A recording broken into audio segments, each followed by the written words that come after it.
टूटा हुआ चावल किसी भी देवी देवता को चलता नहीं, किसी को भी नहीं चलता। शंकर को चावल चढ़ाते हैं तो थोड़ा सा उसमें चंदन मिला लीजिए, उसको थोड़ा पीत कर लीजिए, पीला कर लीजिए। बड़ा अच्छा वर्णन किया गया है। चावल के लिए ही इसमें बोला है भगवान शिव के ऊपर जो तंदुलारोपेण नृणाम लक्ष्मी वृद्धि प्रजाए थे अखंडित विदहु सम्यक भक्ता शिव पर। अखंड टूटा हुआ बिल्कुल भी ना होवे, तो यह जरूर चढ़ाइएगा। इससे संपत्ति, पैसा, और पैसे की तो जरूरत होती है। पैसे के बिना तो रेल वाला नहीं बैठाता, बस वाला नहीं बैठाता, दूध या दूध देता नहीं है, दुकान वाला चाय देता नहीं है पीने को। पैसे के बिना कहाँ होता है कुछ भी। इस माइक में से आवाज नहीं निकलती बिना पैसे के। पैसा बुरा नहीं है, 4 पुरुषार्थ में से उसका स्थान है। खर्चे चलाने के लिए, परिवार के लिए पैसा तो चाहिए। और मैं बोलता हूँ वो उन लोगों के लिए धरती पर स्वर्ग है जिनके जीवन में 4 कष्ट ना हो। इन 4 को महाकष्ट कहा गया। नंबर 1, घर में कोई बीमार। नंबर 2, घर में बेटी सयानी, घर वर न मिल रहा हो, ये कष्ट है। नंबर 3, शत्रु बढ़े हुए हो, कष्ट है। और नंबर 4, कर्जा बढ़ा हुआ हो, ये कष्ट है। जिनके पास ऋण नहीं है किसी भी प्रकार का, घर में कोई बीमार नहीं है, कोई शत्रु नहीं है, और बेटियां समय से अपनी ससुराल पहुंच गई हैं, और बच्चे खुरापाती नहीं हैं, उन लोगों के लिए स्वर्ग धरती पर उतर के आ गया। महात्मा चाणक्य ने बात कही। तो गरीबी ना हो, ऋण ना हो, उसके लिए भगवान महादेव कृपा करते हैं। और उसमें ही यह वर्णन किया गया, तंदुलारोपेणे नृणाम लक्ष्मी वृद्धि प्रजायते।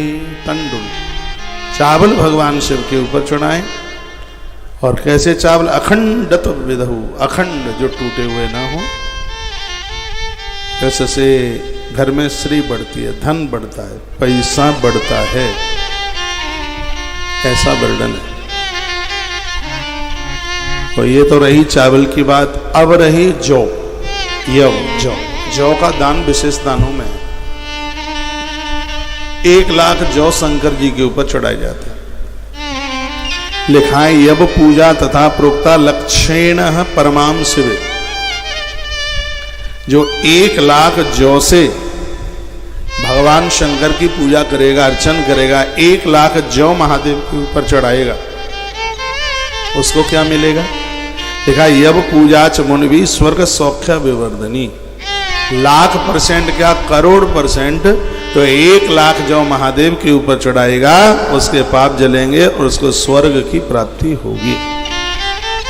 तालियां मत बजाना, मेरे को शर्म लग जाएगी। घर में कोई वृद्ध हैं, मरासू रखे हैं, साल 6 महीने के मेहमान हैं, बीमार हैं, अब ज़्यादा जिंदा नहीं रह सकते, उनके हाथों से उनके हाथ लगवा करके और ये जौ चढ़वा दीजिए, जौ की बड़ी महिमा है।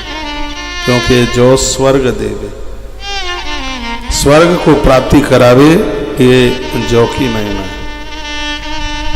कल काफी चीजें बताई हैं। जौ के बाद में एक बात और बताइए, वो है तिल।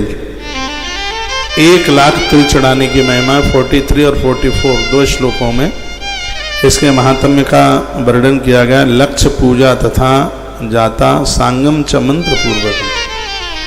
1 लाख तिल यदि भगवान के ऊपर चढ़ा दिए तो क्या लिखा है, तिलानाम चपलम लक्षम महापातक नाशनम। बड़े से बड़ा महापातक, ब्रह्म हत्या जैसे महापातक समाप्त होगा। एक बात और निवेदन करूंगा, आपके पूर्वज पुरखे किसी ब्राह्मण का पैसा लिया हो और दे ना पाए हो, उनकी जमीन ली हो लौटा ना पाए हो, और वो ब्राह्मण दुनिया छोड़ करके चला गया हो, या किसी पुजारी से पैसा ले लिया, किसी पंडितानी से, ब्राह्मणी से ले लिया, ब्राह्मण से ले लिया, उसके प्रायश्चित के लिए महादेव के ऊपर 1 लाख तिल चढ़ाइए, उसका प्रायश्चित हो जाएगा। क्योंकि ब्रह्म हत्या जैसे महापातक भगवान शिव के ऊपर तिल चढ़ाने से वो समाप्त हो जाता है। तिल की इतनी बड़ी महिमा।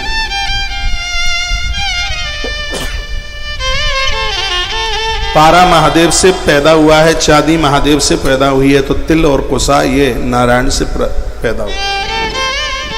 तिल भगवान नारायण से पैदा हुआ है, प्रकट हुआ है, इसलिए शिव को तिल बहुत प्रिय है। और याद रखिएगा, महादेव के ऊपर काले तिल चढ़ाए जाते हैं, आयुष बढ़ाते हैं, आरोग्यता बढ़ाते हैं, ब्रह्म हत्या जैसे महापातकों को दूर कर देते हैं। शनिवार और प्रदोष वाले दिन तो तिल चढ़ाया ही करें। सावन का महीना चल रहा है, 1 लाख तिल भगवान के ऊपर चढ़ा करके उनकी पूजा कीजिएगा। वर्णने व्रता गौश्य प्रदान दत्त्वा बलि व्रतवस्तैव। सावन के महीने में नंदी की पूजा, नादिया को हरा चारा खिलाना, उसको लड्डू खिलाना। 16 तारीख को अमावस आ रही है, क्या आ रही है अमावस्या 16 को। इस अमावस्या की बड़ी महिमा, नंदी का पूजन करना, उसके चरण धोना, उसके ऊपर पलान वस्त्र डालना रेशमी, उसके ऊपर उसकी परिक्रमा करना। गैया की परिक्रमा पूंछ की तरफ से की जाती है और नंदी की परिक्रमा मस्तिष्क की तरफ से की जाती है। नंदी के चारों चरण चारों पुरुषार्थ के प्रतीक है। ऐसा बताते हैं, जो नंदी का चरण धोकर के चरणों तक ले ले, उसको 67 करोड़ तीर्थों का आचमन करने का फल प्राप्त हो जाता है, ऐसा से पुराण में लिखा। अमावस्या के दिन नंदियों को लड्डू जरूर खिलाया करो, घर में पितृदोष नहीं रहेगा। माइक और खोलिए। शुद्ध देसी घी में आटा भून करके लड्डुआ बना जावे, उसमें गिदी डाली जाए, खोपरा, उसके टुकड़े टुकड़े करके फिर वह नंदी को खिलाया जाए। मैं तो यह कहूँगा कि पूर्व में यदि कोई आत्महत्या करके भी खानदान में मर गया होगा तो उसको भी शांति नंदी महाराज दे देंगे। यदि किसी के हाथ से नंदी का दान हो जाता है तो बहुत बड़ी बात हो गई। गैया मैया के प्रति मेरी भारी श्रद्धा है, अटूट। ये नंदियों के प्रति कम नहीं है, नंदी के प्रति अपार श्रद्धा है। नंदी साक्षात भगवान महादेव के 112 अवतारों में शंकर ही तो नंदी बन गया है। सब पुराण में उनके अवतार की कथा। वरुण देवता की गौशाला का एक बछड़ा, पहले वो सिलाद का बेटा था, उसने अपने पिता को बहुत आनंद दिया, इसलिए ही तो उसका नाम नंदी हुआ। और वो किसी गलती के कारण वरुण देवता की गलती क्या थी, वेद के मंत्र बोले जा रहे थे, वरुण देवता के यहाँ यज्ञ हो रहा था, तो कहीं स्वर कहीं वेद के मंत्र में ऊंचा निकल गया, तो वरुण कुपित हो गए। वरुण देवता ने कहा कि तू तो बिल्कुल सांड की तरह तेरी आवाज निकलती है, बैल की तरह निकलती है, चल तू वृषभ हो जा। श्राप दे। आंख में आंसू आ गए, सिलाद का पुत्र रो पड़ा, कहा आपने ऐसा क्यों कर दिया। वरुण ने कहा वो तो गया ही है, लेकिन भगवान महादेव तुझे अपने गले लगाएंगे, वो तुझे तेरे ऊपर कृपा करेंगे। एक दिन की बात थी, वरुण देवता के यज्ञ में सभी देवताओं का पहुंचना हुआ, उसमें भगवान महादेव भी गए थे। वरुण देवता ने कहा था भगवान आप पधारे, हम बहुत ज्यादा प्रसन्न हैं। ये यज्ञ बहुत बड़ा हुआ था, इसी यज्ञ में नारायण को वरुण और महादेव को नंदी मिले। इतना बड़ा है, और ये बड़ी लंबी कथा है, अब जो ग्रंथ पढ़ करके इन सब अब उतनी सब बातें हो नहीं पाती हैं। तो उस समय वरुण देवता ने वही अपने यहाँ का जो नंदी है, जो पहले सिलाद का पुत्र था, तो भगवान महादेव को वाहन के रूप में समर्पित कर दिया। आज शिव की कृपा के लिए नंदी के कान में आप जो भी कुछ कह दे, वो आवाज भोलेनाथ के पास तक पहुंच जाती है। पूजा में नंदी का बड़ा प्रभाव, भगवान का प्रमुख गण है नंदी। आप वृषभ से, बछड़ों से बहुत स्नेह किया करें, बहुत लाड किया करें, इसको तो भाई बना लो, बेटा बना लो इसको। ये सड़क पर घूमते घूमते लाठियां खा रहे हैं, पॉलीथिने खा रहे हैं, लोग उनको बड़ा परेशान कर रहे हैं। जितने भी गौशाला वाले मुझे सुन पाते हैं, मैं आग्रह पूर्वक निवेदन करता हूं, इनको सड़कों पर मत छोड़िए। जितनी जरूरत गैया मैया को पालने की जरूरत है, नंदी बछड़ों को उतना ही पालने की आवश्यकता है। बलराम जी ने बड़ा जोर दिया था वृषभों, कन्हैया ने गैया के ऊपर, तो बलभद्र ने नंदियों को बचाने के ऊपर बहुत जोर दिया। तो वर्णन है कि सावन के महीने में नंदी के दान की, उसकी परिक्रमा की, उसकी पूजा की भारी महिमा। मेरी भाषा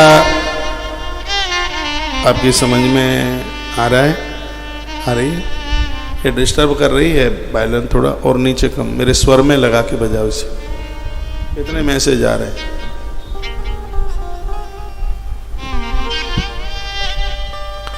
बोलिए शंकर भगवान की स्वर बदल के मीठा हो।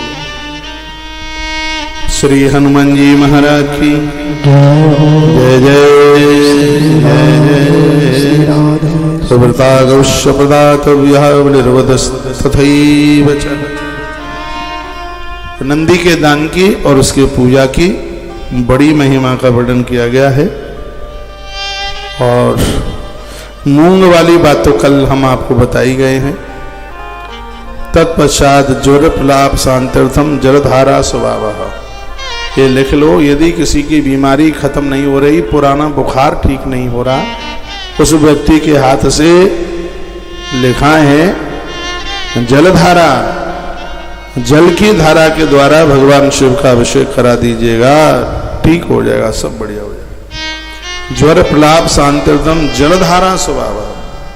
पुरानी से पुराना बुखार समाप्त हो जाएगा यदि जल की धारा से। आप किसी भी चीज से भगवान को अभिषेक करते हैं, उसमें थोड़ा जल तो डालना ही पड़ता है, क्योंकि जलधारा से वह प्रिय, भगवान महादेव को जलधारा ज्यादा प्रिय है। जलधारा से वह प्रिय है, भगवान को जल की धारा बहुत प्रिय है। विधान पूर्वकम पूजाम कृत्वा भक्ता शिव सेवई। यदि महादेव की पूजा विधान से की जाए तो शंकर की पूजा तत्काल परिणाम दे देती है, उसमें बिल्कुल देर नहीं लगती, तत्काल। सर्व काम समृद्ध्यर्थम मुक्त्यर्थम काम अनुचिता। सभी कामनाओं की पूर्ति करने वाली पूजा भगवान शिव की है। धारा पूजा फलम महत।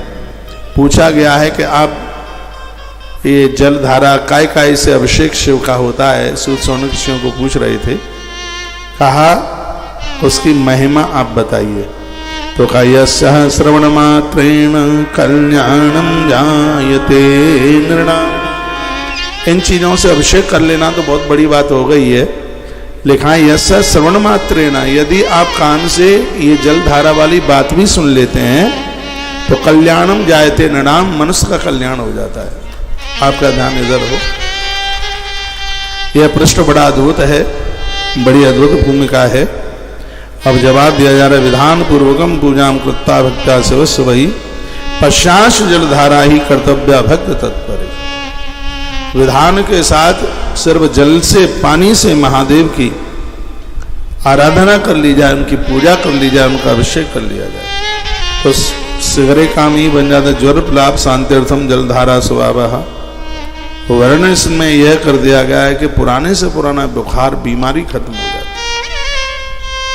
इतना बड़ा संदेश से महापुराण का पूरे जगत के लिए। काय से करें? मंत्र कौन सा बोले? ओम नमः शिवाय, महामृत्युंजय मंत्र, रुद्र गायत्री। शिव गायत्री क्या है? तत्पुरुषाय विद्महे, ओम तत्पुरुषाय विद्महे महादेवाय धीमहि तन्नो रुद्र प्रचोदयात्। ये लिखा है ना, पुरुषोक्त से, शिव महिम्न स्तोत्र से, रुद्र सूक्त से या रुद्र के शंकर के मंत्र से। देखो श्लोक में लिखा है रुद्र जाप्येन वा तत्र सूक्तेन पुरुषेण वा। पुरुषोक्त से अभिषेक कर लीजिए। षड्गे नाथ वा तत्र महामृत्युंजय न च, महामृत्युंजय मंत्र से कर लीजिए। गायत्री वा नमोन्तस्यः, कुछ नहीं है तो शिव गायत्री तो आई जाएगी। तत्पुरुषाय विद्महे महादेवाय धीमहि तन्नो रुद्रः प्रचोदयात्। मंत्रई वार्थाग मुक्तस्य जलधाराधिकम तथा। अब कितनी जपें? कह दिया शतरुद्रय्य मंत्रेण, 100 बार कम से कम, 108 बार। जितनी देर में 108 बार आप मंत्र जपते हैं उतनी देर तक हाथ में श्रृंगी होनी चाहिए। आनंद की बात यह है कि श्रृंगी स्त्री पुरुष दोनों के लिए मान्य। पति के संग बैठ करके आप जब कर रही हो, वो अभिषेक कर रहे हो, तो उस समय आप पति की कोहनी के नीचे हाथ लगा लीजिएगा। पति के हाथ में श्रृंगी हो। कभी कभी तो पति और पत्नी में श्रृंगी के लिए छीना झपटी होती रहती है। मैं तुमसे पढ़ी लिखी कम हूं क्या? तुम नीचे हाथ लगाओ, मुझे ऊपर लगाने दो। क्या तुमसे मेरी इनकम कम है क्या? तुम 30,000 कमाते हो, मैं 85,000 कमाती हूँ, प्रोफेसर हूँ। उलट भी लेते हैं, झगड़ भी लेते हैं। ये पुरुष लोग सब करेंगे तब इनको मिलेगा। आप पति कर रहा हो और आप बैठ के देख रही हैं, उससे भी आपको उसका फल प्राप्त होगा। आपको बहुत बड़ा फल मिल जाता है, बस उसे आप रोकिए मत। इसलिए आप धर्म पत्नी हैं। आप नहीं कर पाते हैं, कोई बात नहीं, पति कर रहा है, आप उसे रोकें नहीं। आप उसे ये कहें आप करते रहिए, उसके लिए मैं अपने कुंडल भी बेच दूंगी, आप चिंता क्यों करते हैं? मैं तुम्हें धर्म कर्म से कभी भी नहीं रोकूंगी। और वही नारी धर्म नारी है, धर्म पत्नी है, जो अपने पति को सत्कर्म से नहीं रोकती। प्रभु श्री राम जी वन के लिए जा रहे हैं, पूरा रामायण पढ़ लीजिए, एक भी शब्द ऐसा नहीं कहीं निकलता है कि माता जानकी ने प्रभु राम को वन में जाने से रोका। पूरी रामायण पढ़िए आप, प्रभु राम वन के लिए जा रहे हैं, एक भी शब्द ऐसा कहीं लिखा नहीं है कि माता कौशल्या ने अपने पुत्र राम को वन में जाने से रोका हो। क्योंकि नारी वही है जो पुरुष को धर्म कर्म करने से रोकती नहीं। पूरी रामायण पढ़िए, लखनलाल वन के लिए जा रहे हैं, एक शब्द भी कहीं ऐसा मिलता नहीं है कि लक्ष्मण की मां सुमित्रा और उनकी पत्नी उर्मिला ने कहीं लक्ष्मण को रोका। अरे वो माता तो और आदेश करती है, तुम्हारे भाग राम बन जाई, दूसरो हित तात कछु नहीं। तुम यहां क्या कर रहे हो लक्ष्मण? तेरी वजह से राम को वन के लिए जाना पड़ा। आगे चौपाइयां आएंगी, विस्तार पूर्वक वर्णन करो। तो बहुत माताएं वर्तमान युग में ऐसी भी हैं, आदमी कुछ अच्छा करने के लिए जावे तो उसे लगता है कि ये कहीं तुलसीदास न बन जाए, बाबा न बन जाए, तो ठीक ही तो बाबा बन जाए, कुनबे का तारण हो जाएगा। बाबा बैरागी न बन जाए, घर छोड़ के न चला जाए, उन्हें ऐसा ही यही लगता है। पुरुष तो अपने हिसाब से कपड़े भी नहीं पहन सकता। आज का युग ऐसा आ गया, पत्नी जाएगी खरीदने के लिए, वो जो पहनाना चाहेगी, भले ही 78 के हो गए हो, यदि वो जीन्स पहनाना चाहेगी तो डुकरा को जीन्स पहननी पड़ेगी। आज का माहौल ऐसा है, स्त्रियां ऐसी हो गई हैं। नारी वो है जो पुरुष को कभी धर्म कर्म से रोकती नहीं, इसलिए उसको धर्म पत्नी के नाम से उसे जाना जाता है। नारी के पास बहुत बड़ी संपदा यह है, वह घर के लोगों को भगवत कार्यों से लगाए, उन्हें बिल्कुल रोके नहीं। कुल्लू मनाली की यात्रा के लिए मत बोला करो, जब भी कहो कहो हमें अयोध्या ले चलो, वृंदावन ले चलो, एक बार रामेश्वरम नाथ के दर्शन करा दो, ये बोला करो। माता पार्वती के प्रसंगों में ऐसा बहुत मिलता है। जब भी माता पार्वती महादेव को कहती है तो यही कहती है, आज वो तीर्थ दिखा के ले आओ, आज वो ले आओ, आज ये ले आओ, आज वहां ले चलो, आज वहां ले चलो। मैया यही कहती है। आपको भी थोड़ी सी फुर्सत मिलती है और लगता है कि थोड़ा सा पैसा इकट्ठा हो गया है, थोड़ा सा बच गया है, तो उसको ऊट पटांग खर्चों में नहीं तीर्थ यात्रा कर लो, अच्छी जगह पहुंच जाओ, गुरुजनों के पास जाओ, कथाएं सुनो, भगवत चिंतन, भगवत चरित्र, बस इसी में ही अपने जीवन को निकाल दो। अभिषेक में पुरुषोक्त शिव गायत्री, ओम तत्पुरुषाय विद्महे महादेवाय धीमहि तन्नो रुद्रः प्रचोदयात्, महामृत्युंजय मंत्र, शिव महिम्न, इनके द्वारा आप भगवान शिव का अभिषेक कर सकते हैं।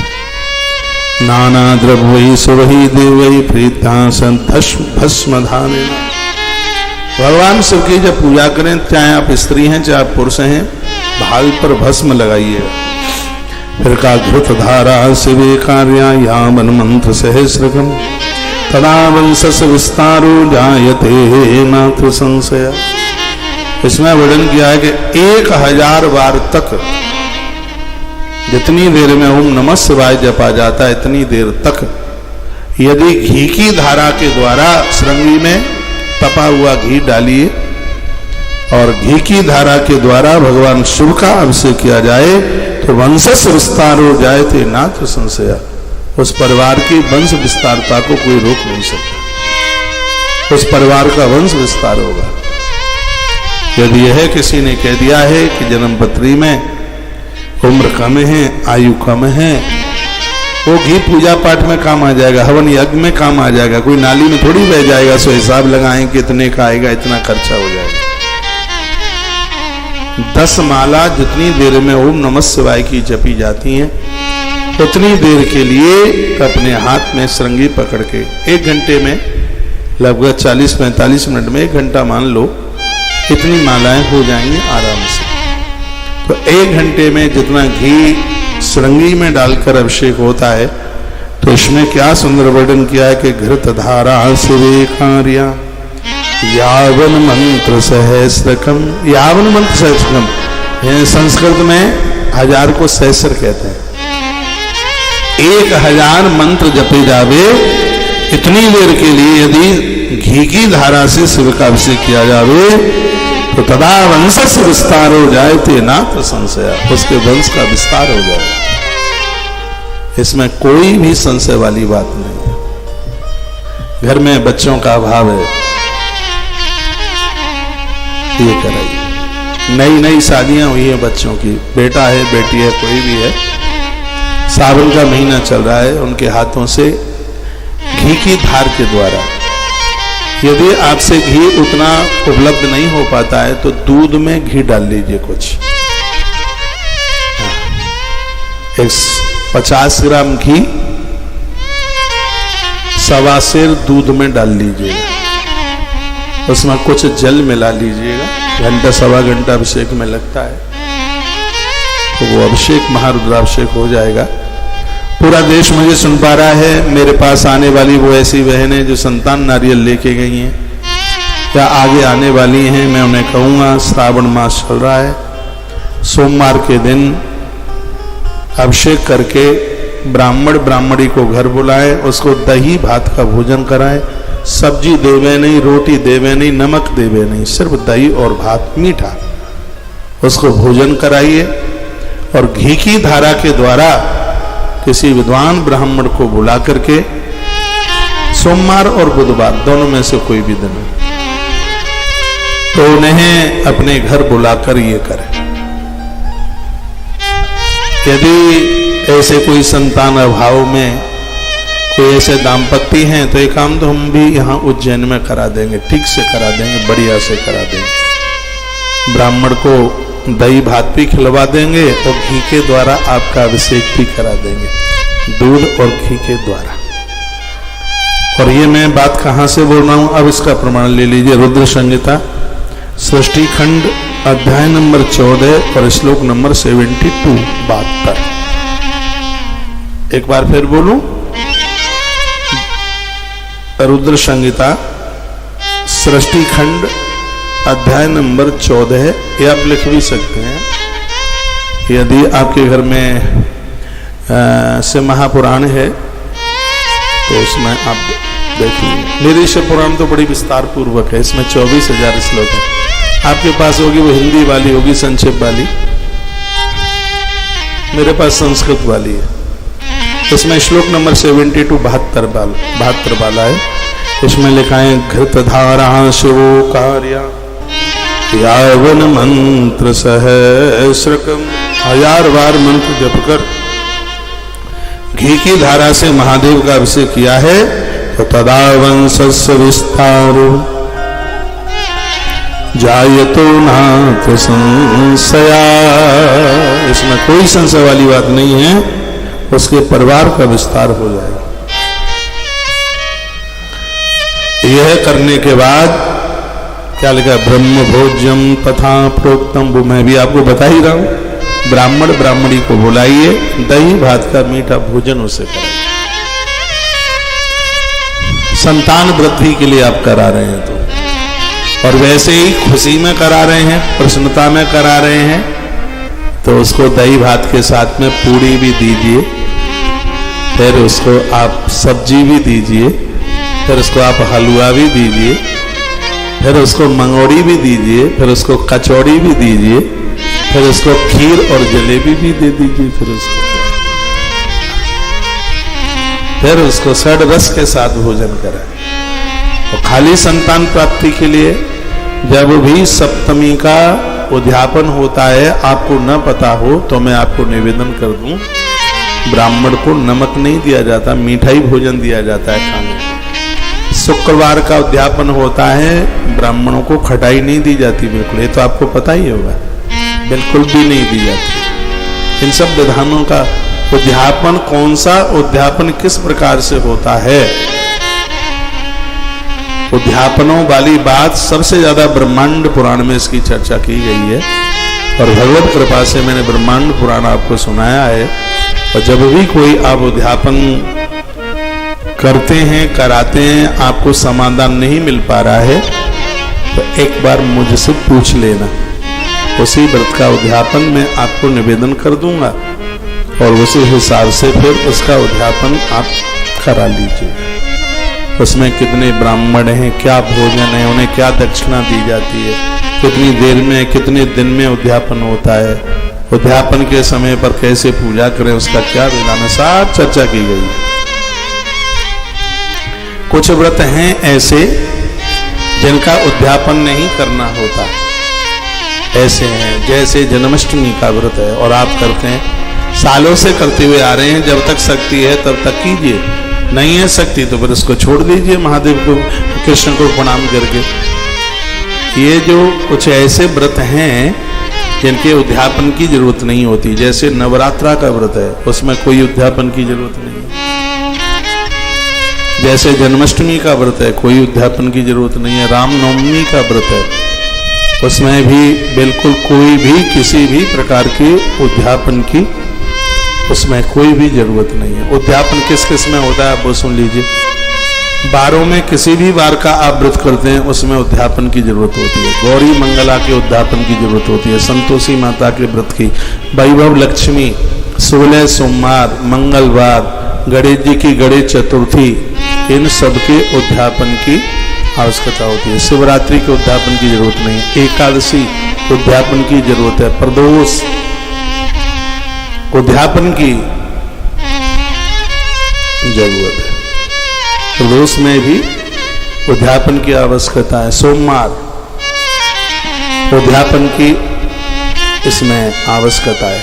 बुधाष्टमी उद्यापन की जरूरत है। सूर्य सप्तमी, सप्तमी कोई भी साल भर तक जो सप्तमी का व्रत करते हैं उद्यापन की जरूरत है। रविवार का व्रत, इनमें उद्यापन की जरूरत है। कुछ व्रत हैं पूर्णिमा, पूर्णमासी, पूर्णिमा व्रत, इसमें भी उद्यापन की आवश्यकता होती है। उद्यापनों में सबसे ज्यादा बड़ा विधान है तो एक गणेश चौथ का और एक एकादशी का, इन दोनों का विधान ज्यादा है, बड़ा विधान। एक वर्ष तक गणेश जी की चौथ कर लीजिएगा, अभी भादों में चतुर्थी आवेगी, शुरू कर दें।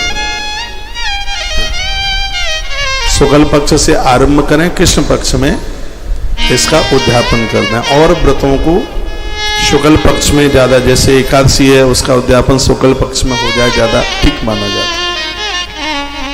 एक वर्ष के लिए आप हर गणेश चतुर्थी 1 महीने में 2 आएंगे, सर्व प्रकार के संकट दूर हो जाएंगे। इतना बड़ा प्रभाव वर्णित किया गया है उसमें। सूर्य सप्तमी सूर्य पुराण में विधान है, ब्रह्म पुराण में, सांभ पुराण में सूर्य सप्तमी का विधान भविष्य पुराण में भी है।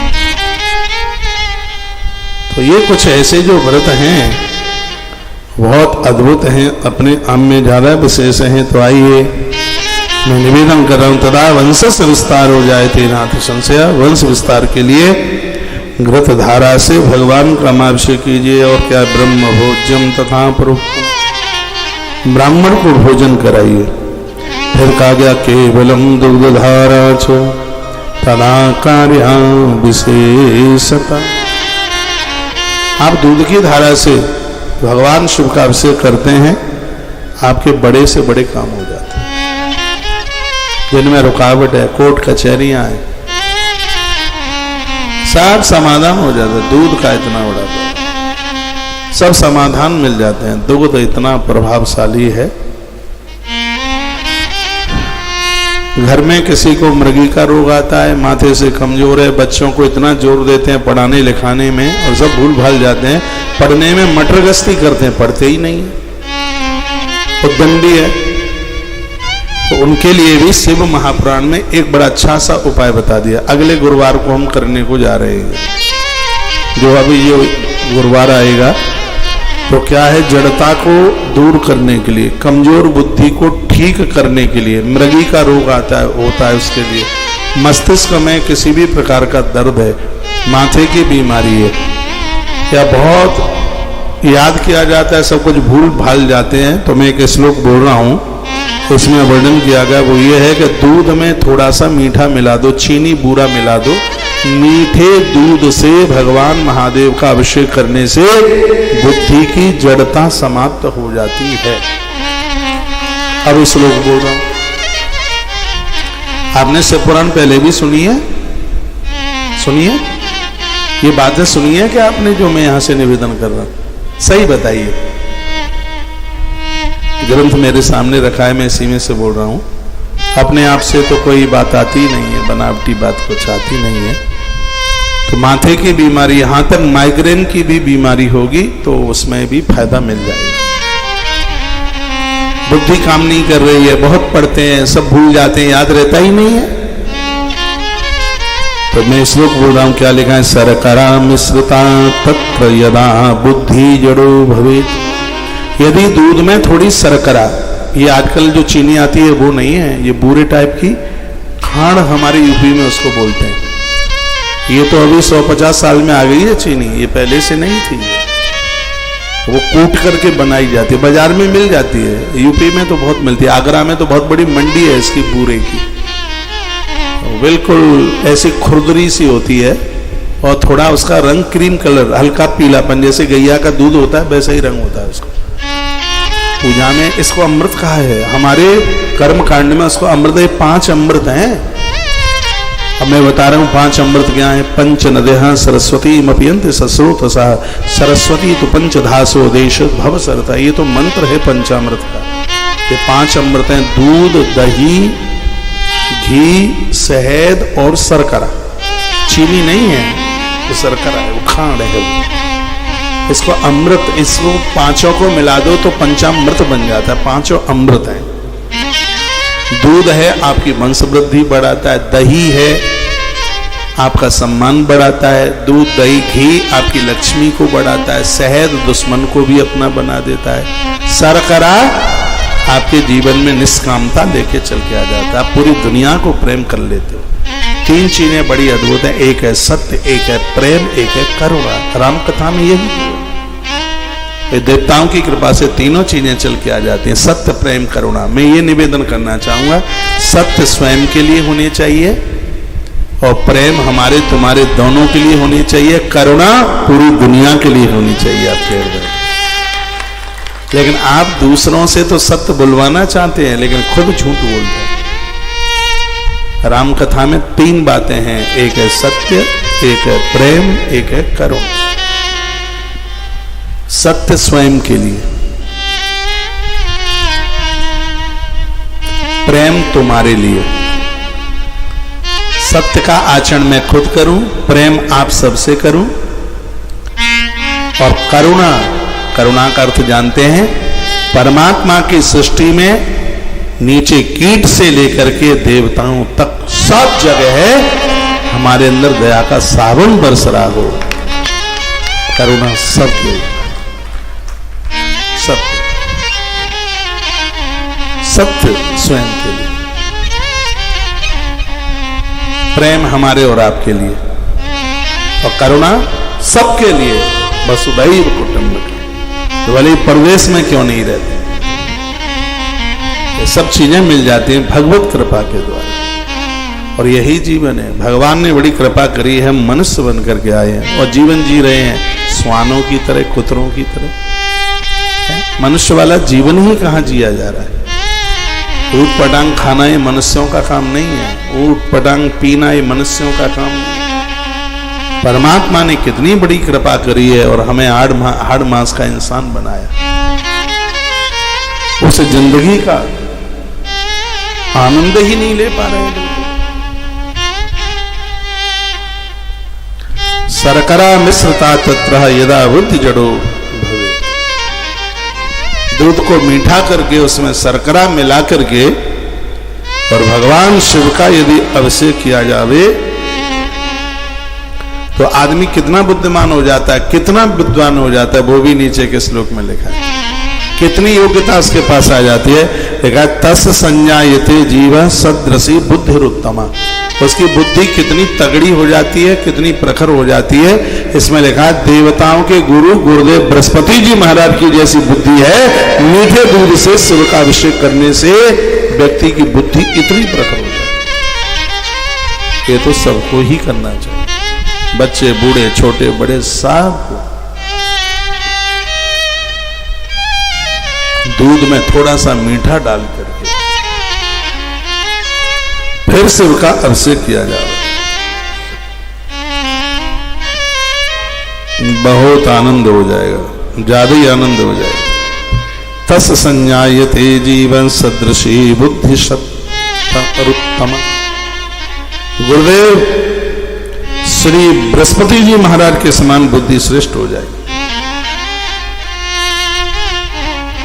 भले ही 1 महीना में एक बार करो ये अभिषेक, सूर्य उदित होने से लेके सूर्य अस्त तक पूरा 12 घंटा,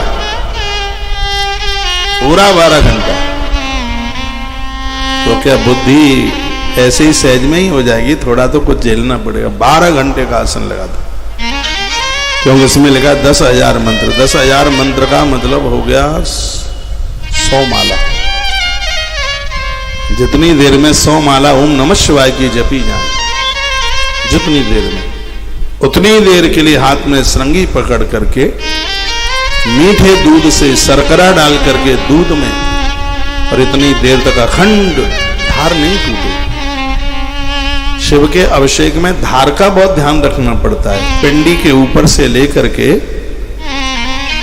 और जहां श्रृंगी में से छेद में से धार निकलते हो टूटे नहीं, जब तक महारुद्राभिषेक जब तक पूरा ना हो जाए, इसका ध्यान रखा जाए। इसलिए कहा जाता है कि पुरुष जब अभिषेक करता है तो नारी उसमें जल डालने का ही काम करती है। उसमें श्रृंगी में उसे ना श्रृंगी पकड़ने की जरूरत है ना और कुछ करने की जरूरत है। बाल्टी में से लुटिया भर भर करके उस श्रृंगी को खाली ना होने दे, उसमें वो भरती रहे, डालती रहे, धार ना टूटे। इसको अखंड जलधारा कहते हैं। तो 10,000 मंत्र जब तक जपे जाएं, इतनी देर के लिए ये धारा से भगवान शंकर का पूजन करते रहना चाहिए।